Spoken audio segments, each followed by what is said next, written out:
So now with Bayezid the First taking control, we're gonna be learning about, I guess the expansion into the Balkans and the Blockade of Constantinople. So let's get to it, shall we? Even with Ottoman vassalage of Moravian Serbia during the aftermath of the Battle of Kosovo, a power vacuum had arisen in the Balkans, as the armies of both Edirne and Kruševac had sustained heavy losses during the battle. The Ottoman Sultanate, under its new Sultan Bayezid I, was in a state of uncertainty, as its armies in the Balkans were severely depleted and its former Sultan was slain on the battlefield. Bayezid had inherited an Ottoman state that was more susceptible to outside invasions from its hostile neighbours in the Balkans and Anatolia than in any previous period in the state's history. Although the military situation in the Balkans was slowly settling down after the climax in hostilities at Kosovo, elsewhere the fragile and delicate peace crafted by Edirne in Anatolia was slowly falling apart. During the reign of Murad I, the Ottoman state underwent a major transformation within its military and bureaucratic ranks, as the Timar and Divshirme systems were institutionalized throughout the Sultanate's Balkan territories. With the centralizing Ottoman state relying more on its newly established Balkan political class for governance and war, the independently minded Turkic Ghazi warbands of old, who were present since the days of Osman Ghazi, began slowly losing political influence in Edirne. Many Turkic groups in Anatolia felt that the Ottoman Sultanate had become too sympathetic to the Christian elements of its Balkan holdings, and too hostile to the Islamic Ghazi traditions of old. In addition to the fratricide of the popular Shehzada Yaqub and the decline in the Ottomans' ability to project power in Anatolia after their massive losses at Kosovo, the Ghazi warbands within the Sultanate and the other various Turkic beyliks of western Anatolia began to become increasingly antsy in their desire to throw off Ottoman overlordship. Seeking to take... Dude, Bayezid is now fighting an uphill battle, right? Because, again, like, the Battle of Kosovo did a lot to the Ottomans. Losing Murad, losing manpower, and now, like, they're a bit weakened in a sense, right? Now, Bayezid is unproven, so no one's taking him completely seriously at first. No one knows if he's gonna be strong or if he's gonna be weak. So, like, obviously, he's untested, and he hasn't earned either the fear or respect of those around him so far. And the thing is, yeah, losing his dad, losing so much manpower, and being surrounded on both sides by enemies now, enemies who kind of want to watch him fall. Bayezid's gonna have to pull off some, like, genius right now to quickly, like, he needs to, like, prove himself, right, through battles or just diplomacy or something. He needs to, like, show everyone around, he essentially has to assert dominance and show everyone around him don't mess with him. So we'll see if Bayezid can prove himself capable. Though I kind of am rooting for him, because now he's kind of, like, leaning towards an underdog situation where he needs to prove himself. Take advantage of the region's political unrest and Murad I's sudden death. During the spring of 1390, the ruler of the powerful Karamanid state, Alaeddin Ali Bey, would conduct a surprise invasion into Ottoman territory. Frickin' Ali, man, he has no chill. He's always trying to frickin' take on the Ottomans. Okay, the Seal of Solomon was a common icon that was widely used by Turkic Islamic peoples spreading from Central Asia to Anatolia. But yeah. He would be accompanied by the many smaller Turkic beyliks of western Anatolia, whose allegiance regularly flip-flopped between the Ottomans and Karamanids, seeking to play the two major powers of the region off one another in order to maintain their independence. In a short period of time, the newly formed Turkic coalition would capture the Ottoman buffer towns of Akşehir and Beyşehir, in addition to Kütahya, thus sparking panic in Edirne. Oh boy. The new Sultan of the Ottomans did not stay idle as his domains in Anatolia were being chipped away. First obtaining a fatwa, a judgment given by qualified Islamic scholar? In order to officially declare wars against fellow Muslim states. Bayezid, along with an Ottoman army made out of mostly European vassal troops and his own household troops, would cross into Anatolia with the intent of waging a lightning-fast war in the region. The Ottoman Sultan would also be accompanied by his vassal lords, the newly crowned Serbian royal Stefan Lazarevic, and the junior Byzantine co-emperors John VII and Manuel II. Okay, so another coalition has formed. Murad had to deal with like a European coalition in Serbia. Freaking Bayezid has to deal with a Turkish coalition. And again, as we know, mainly from Napoleon being kind of the prime example of fighting coalitions, you need to be quick. You need to fight and catch your enemies off guard and be quick. And ideally divide and conquer them. So Bayezid's immediate response is to get his army, at least what he can, and then immediately go on a lightning fast. That's probably the best response. So like I said, I'm kind of rooting for the guy. He's kind of the underdog now. And, you know, unlike Murad, who you just knew Murad was in control. But, yeah, Bayezid needs to essentially assert dominance, and the freaking Romans, man, every time there's a war, they have to get dragged along. They have to go, you know? So yeah, I guess we'll see. In a single military campaign during the summer and fall of 1390, Bayezid and his armies would conquer the Yamianid, Aydinid, Metanesha and Samarkand beyliks in quick succession, absorbing their significant wealth in the process. Moreover, the isolated Byzantine town of Philadelphia, the last imperial town left in Anatolia, was finally transferred to Ottoman rule after a short siege. Yeah, like I said, the Romans don't really have a choice. Okay, but that's a great start. Bayezid already showing that he's a force to be reckoned with, just like his dad. He immediately got rid of, like, most of the coalition allies, members, off the bat. Dang, man. Okay, yeah, Bayezid needs to prove that he is him, you know, as the kids would say. After wintering in Ankara and resupplying his army, Bayezid resumed his Anatolian campaign the following spring, which resulted in the fall of the Hamindid and Tekka beyliks, in addition to the reconquest of the towns of Akshehir and Beyshehir from the Karamanids. After capturing large swaths of Anatolia within a short period, mainly due to the exploits of Stefan Lazarevic and his Serbian shock cavalry, Bayezid now had a large source of manpower to call on for future military campaigns into Europe. Seeing that his Turkic coalition in western Anatolia had fallen so quickly to Bayezid, Alaeddin Ali Bey scrambled to find new allies, entering into an alliance with the Jandarid Beylik and the former lands of the Eretnid Beylik, which was now ruled by an Islamic scholar turned sultan called Qadi Burhanuddin. However, this new alliance would prove futile, as Ottoman forces would catch the Karamanid Bey by surprise, swiftly storming into his capital of Konya and capturing the city without bloodshed.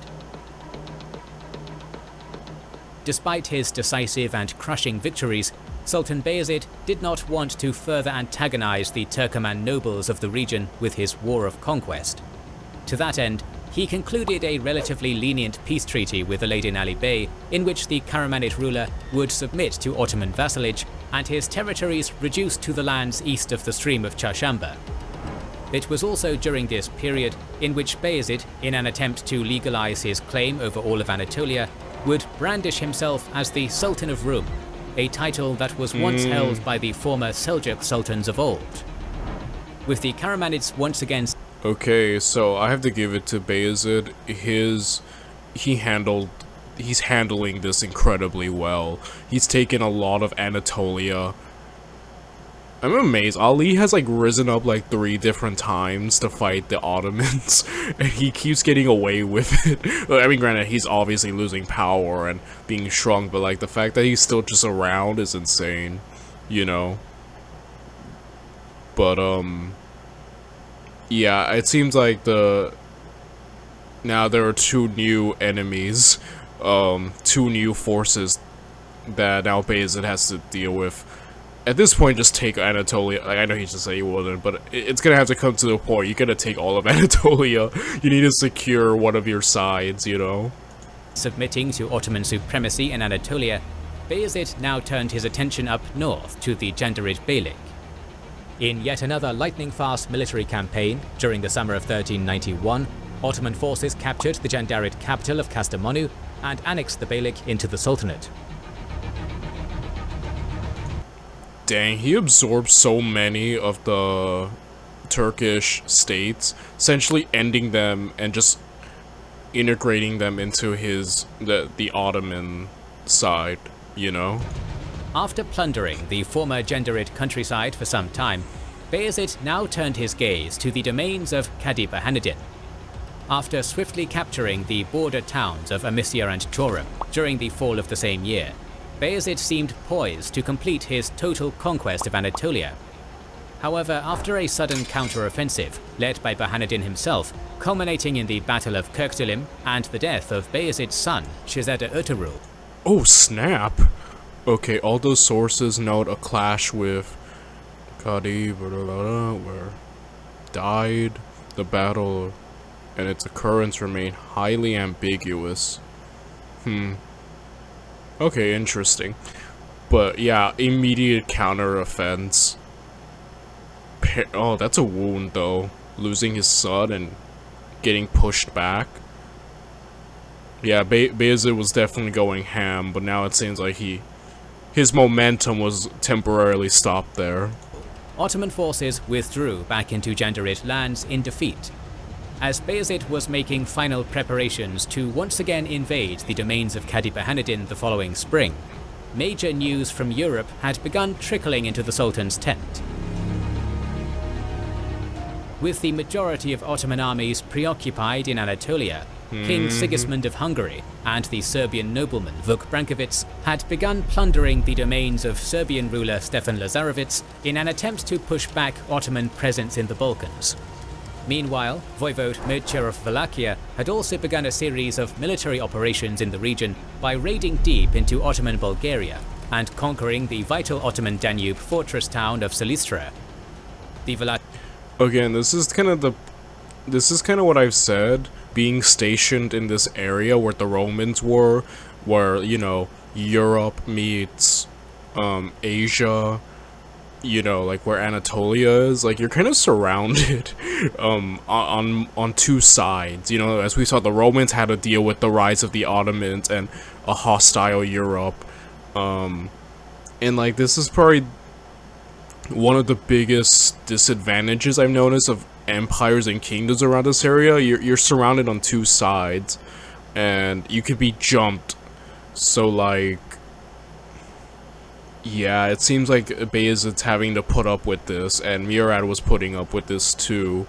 So as Europe is now, he's gonna have to jump between. Though his conquest, he mentioned that his conquests have given him more manpower, so Bayezid probably does have way more strength than he did at the beginning, you know? The Battle of Kosovo wounds definitely healing, as Bayezid proves, but he was just beaten right now. So, yeah, we're gonna have to see, like, how Bayezid handles this. So far, though, he's been doing pretty well, I have to say. Achaean Voivode had also conquered the northern half of the Despotate of Dobruja, thus gaining access to a number of lucrative Black Sea ports in the process. In addition to these Christian incursions into the Balkans, relations between Edirne and Constantinople were becoming increasingly strained, as a power struggle between the various factions of the Palaiologos dynasty erupted in the Byzantine capital city. Since the end of the previous Palaiologos civil war in 1379, the Byzantine realm was held together by an uneasy peace between the political faction of Andronikos IV and his son and co-emperor John VII, who predominantly ruled from Salimbria, and the faction of John V and his sons co-emperor Manuel II and despot Theodori I, who predominantly ruled from Constantinople and Morea. Ever since the political settlement of 1381, the mainline Byzantine succession from Constantinople was determined to be passed through John V to his eldest son Andronikos IV, and then to his son John VII, thus bypassing Manuel II's claim to the throne. However, with the untimely death of Andronikos IV in 1385, the political settlement of 1381 was brought into question, as the 15-year-old John VII was now alone in his bid for the Byzantine throne. Distrustful of his grandfather and uncle, John VII would travel to Genoa in 1389 to solicit support for his claim to the Byzantine throne. But it would be the ascension of Bayezid I the same year which would give the young Byzantine emperor an opportunity to seize Constantinople. During the spring of 1390, Bayezid, who distrusted both John V and Manuel II for their open defiance against Ottoman suzerainty, would lend troops to John VII. The Ottoman Sultan thought, by supporting the most junior claimant to the Byzantine throne, that he could gain a more trustworthy and dependent ally in Constantinople.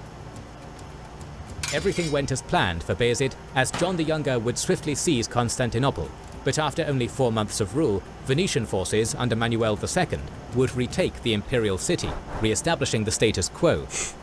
After seeing that his plans for the Romans had been thwarted, a furious Bayezid would demand both Manuel II and John VII join his Ottoman host for his upcoming Anatolian campaign, along with a minor Byzantine retinue of cavalry.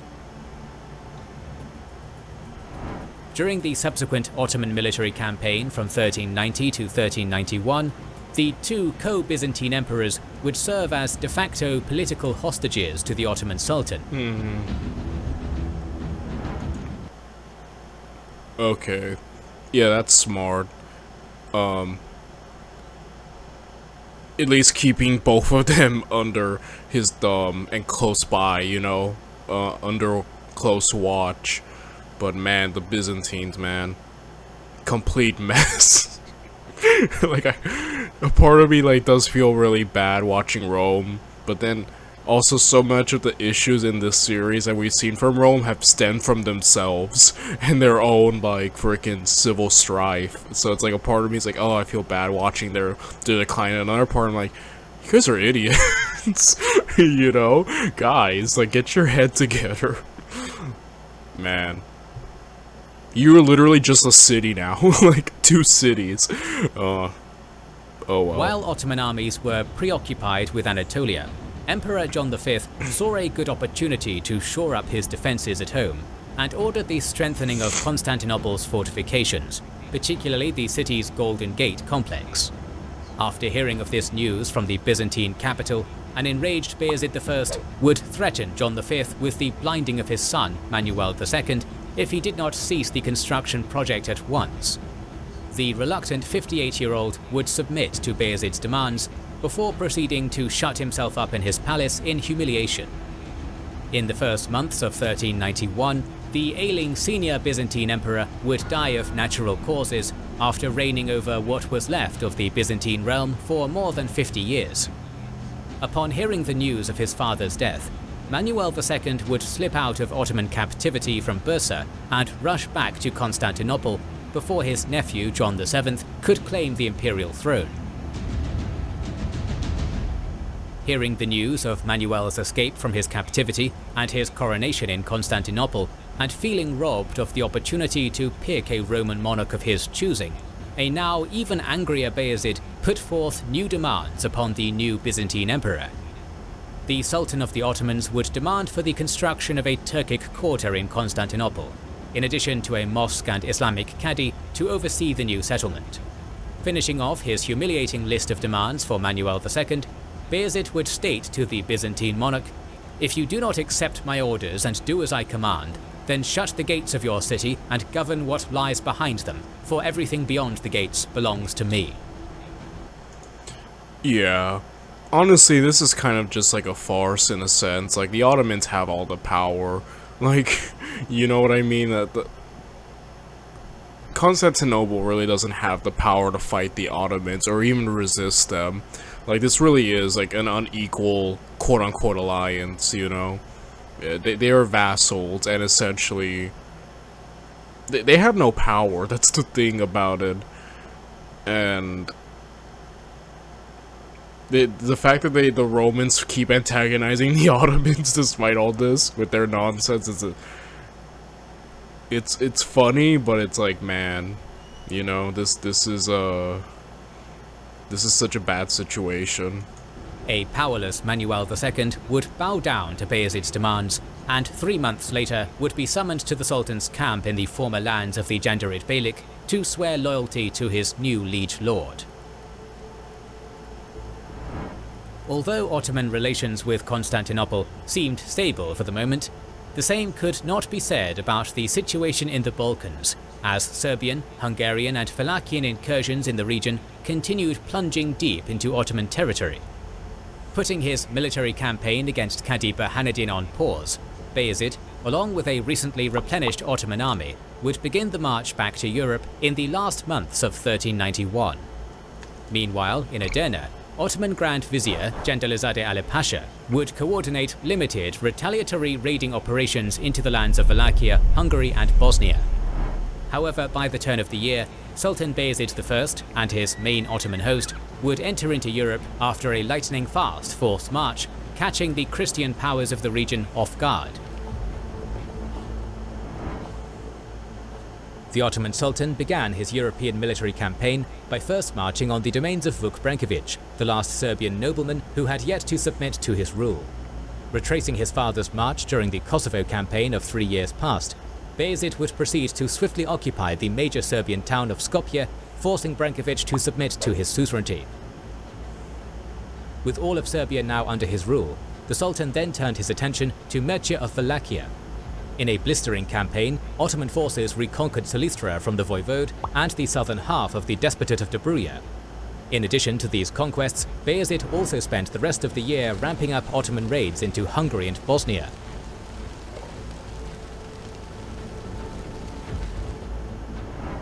After years of fending off numerous Ottoman invasions into his realm, the Bulgarian Empire under Tsar Ivan Shishman had been reduced to a small collection of lands surrounding the Danube fortress town of Nicopolis and the main capital of Tarnovo. Seeking to finally finish off the Bulgarians before they could enter into a potential alliance with Hungary and Wallachia, Bayezid would invade the Tsar's domain during the spring of 1393. Upon hearing the news of invasion, Ivan would abandon his capital at Tarnovo and retreat to the more formidable Nicopolis, the fortress town that Murad I had unsuccessfully besieged back in 1388. This time, the Sultan's eldest son, Suleiman Çelebi, led the Ottoman host. With Tarnovo left leaderless and Ottoman forces now converging on the city, the capital's defences would be left in the leadership of the Patriarch of Bulgaria, Euthymius of Tarnovo. Ultimately, the city could not hold. After 3 months of withstanding the Ottoman siege, the exhausted defenders of Tarnovo would surrender to Suleiman Çelebi, resulting in a mass migration of Turkic settlers into the former Bulgarian capital. With the Bulgarian realm now being reduced to Nicopolis, Ottoman armies would now march on the neighbouring Tsardom of Vidin, ruled by Ivan Shishman's half-brother Ivan Stratsimir. Before sharing the same fate as his fellow Bulgarian monarch, Stratsimir would submit to Ottoman vassalage, even accepting an Ottoman garrison to be stationed in his capital of Vidin. With large swaths of the Balkans now under Ottoman rule, during the winter of 1393, Sultan Bayezid I would call forth his Balkan vassals to meet with him in the town of Seres. Having serious doubts about the reliability of his Christian subjects' allegiances, the suspicious Ottoman Sultan wished to cement his authority over his vassals to ensure none were conspiring against him. Those who answered the call were Manuel II of the Byzantine Empire, Despot Theodori of Morea, John VII of Salimbria, Konstantin Dejanovich of Filbasht, and lastly Stefan Lazarevic of Moravian Serbia. This call to meet spooked many, as it was rumoured that Bayezid would round up and murder all of his vassal lords in order to centralise his power in the Balkans, just like he had in Anatolia. This rumour would be false, and after a few days of exchanging pledges and promises to the Ottoman Sultan, all of the Christian lords participating in the meeting were free to go back to their own holdings.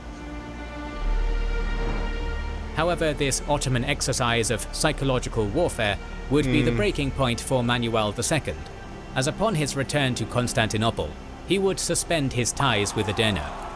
The Byzantine emperor hoped that the mighty Theodosian walls of his capital city would deter any future attempt at an Ottoman siege.